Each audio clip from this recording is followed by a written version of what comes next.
My name is Sarah Hortons, and this is the story of the Canada Day I will never forget. Every year, my family and I went to our cabin in the woods to celebrate Canada Day. The cabin was surrounded by tall trees and a peaceful lake. This year started like any other, but it quickly turned strange. We arrived in the afternoon, the sun casting long shadows through the trees.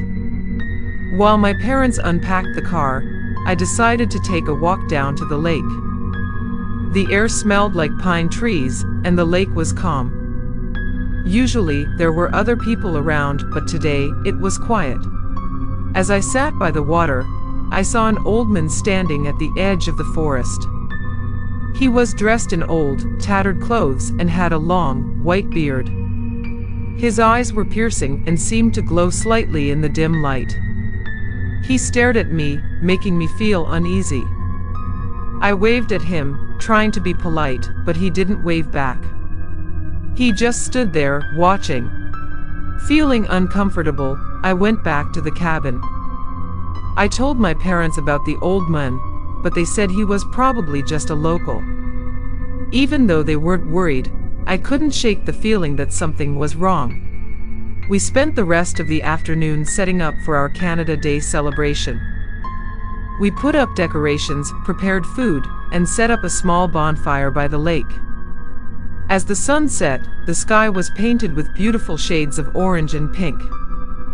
The air was filled with the sounds of crickets and the distant laughter of children from neighboring cabins.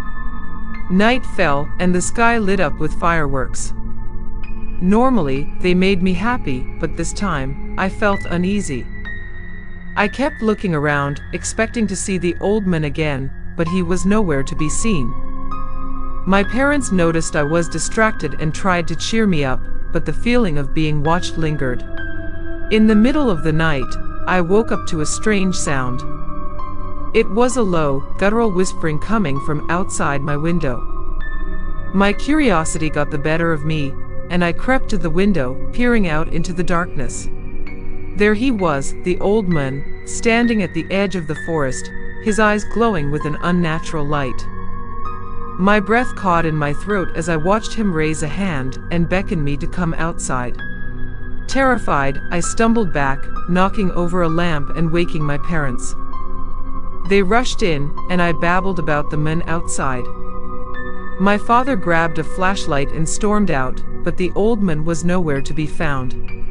The next morning, we decided to cut our trip short. As we packed up, I noticed something carved into the tree near our cabin. It was a symbol, unfamiliar and ominous. The old man's face flashed in my mind, and I shivered. We never went back to that cabin after that Canada Day. The old man, the whispers, the symbol, they haunted my dreams for years. Even now, I can't help but wonder what he wanted, and why he chose me. But one thing is certain, Canada Day will never be the same for me. It will always be the day I encountered the shadows in the woods.